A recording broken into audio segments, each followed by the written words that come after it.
Asifunda ivangeli ngokaLuka isahluko sesihlanu. Ifundeka kanje. Kwathi uJesu emi ngasolwandle iGenezaretha, isixuku samngungu ukuze sizwe izwi likaNkulunkulu. Wabona izikepe ezimbili zimi ngasolwandle, abadobi babengekho kuzo, besahlanza amanetha. Wangena kwesinye sezikepe okwakungesikaSimoni, wamcela ukuba athi ukuqhela kancane emhlabathini. UJesu wahlala phansi, wasifundisa isixuku esesikebheni. Eseqedile ukukhuluma, wathi kuSimoni, "Qhubekela ekujuleni, nehlise amanetha enu nibambe." USimoni waphendula wathi, "Nkosi, sisebenza ubusuku bonke, kodwa sibambanga lutho. Kepha njengoba usho, ngizawwehlisa amanetha." Sebekwenzile lokho, babamba izinhlanzi eziningi kakhulu, aze amanetha abo aqala ukudabuka. Baqhweba abangani babo abakwesinye isikepe ukuba beze babasize. Beza-ke bagcwalisa zombili izikepe, zaze zacishe zazika. Kuthe uSimoni Petru ekubona lokho, waziphonsa phansi ngasemadolweni kaJesu wathi, "Suka kimi, Nkosi, ngokuba ngingumuntu oyisoni." Phela yena kanye nabo bonke bamangaliswa ukubona ubuningi bezinhlanzi ababezibambile. Kanjalo noJakobe noJohana amadodana kaZebedewu ababesizana noSimoni. UJesu wathi kuSimoni, "Ungesabi, kusukela manje usuzakudoba abantu." Kuthe izikepe sebezisondeze emhlabathini, bashiya phansi konke, bamlandela uJesu. Kwathi ekomunye wemizi kwafika indoda eyayigcwele uchoko. Kuthe imbona uJesu yawa ngobuso yamnxusa ithi, "Nkosi, uma uthanda ungangihlambulula." UJesu welula isandla sakhe wayithinta wathi, "Ngiyathanda, hlambuluka." Masinyane uchoko lwaphela kuyo. Wayiyala ukuba ingatsheli muntu, kepha wathi, "Hamba, uzibonakalise kumpristi, unikele umnikelo wokuhlanjulula kwakho njengalokhu uMose wayala, kube ngubufakazi kubo." Kepha imibiko ngaye yasabalala kakhulu, izixuku eziningi zaba naye ukuze zilalele futhi ziphulukiswe ezifeni zazo. Kepha uJesu wamonyuka wayehlane ukuyokhuleka. Ngolunye lwalezo zinsuku uJesu efundisa, kwakuhleli lapho abaFarisi nezazimthetho ababephuma kuzo zonke izifunda eGalile, eJudeya naseJerusalema. Amandla eNkosi ayekuye ukuba aphulukise.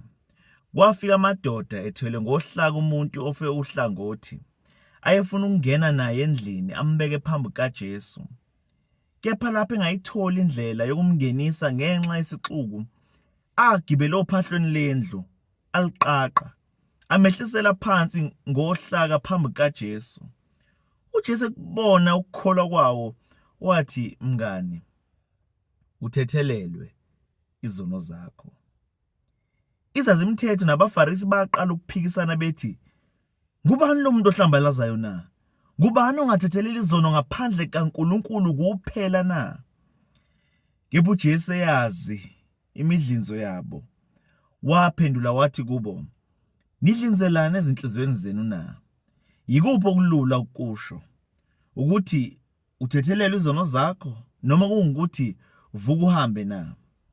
Kepha ukuze nazi ukuthi iNdodana yoMuntu inegunya lokuthethelela izono emhlabeni, wathi kofe uhlangothi, "Ngithi kuwe, vuka uthabathe uhlaka lwakho uye endlini yakho."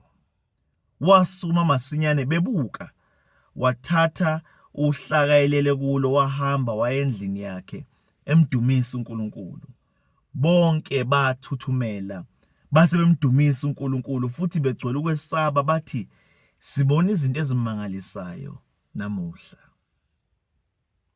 Emveni kwalokho uJesu waphuma, wabona umthelisi ogama lakhe nguLevi ehlele endaweni okuthelwa kuyo. Wathi kuye, "Ngilandele."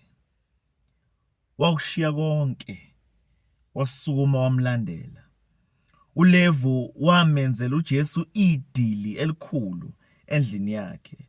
Kwakukhona isixuku sabathelisi esikhulu nabanye ababehleli nabo esidlweni. AbaFarisi nezazimthetho bakhononda kubafundi bakhe bathi, "Yini ukuba nidle niphuze nabathelisi nezoni na?" UJesu waphendula wathi kubo, "Abaphilileyo abayidingi inyanga, kodwa labo abagulayo kuphela. Kangizanga ukuzobiza abalungileyo kodwa izoni ukuze ziphenduke." Base bethi kuye, "Abafundi bakaJohane bazila kaningi futhi bakhuleke, kanjalo nabaFarisi, kodwa abakho bayadla bayaphuza." Kepha uJesu wathi kubo, "Ikhetho ningalenza yini lizile nxa umyeni esenalo na? Kepha izinsuku ziyeza lapho umyeni eyakususwa kulo, liyakuzila-ke ngalezo zinsuku." Wabatshela futhi nomzekeliso othi, "Akukho muntu oklebhula isichibe ngutsheni entsha achibele ngaso ingubo endala. Uma enza lokho, zombili ziyaklebhuka, isichibe esisha siklebhule ingubo endala. Akukho muntu futhi othela iwayini elisha ezimvabeni ezindala, funa iwayini elisha lidabule izimvaba lichitheke bese konakala nezimvaba.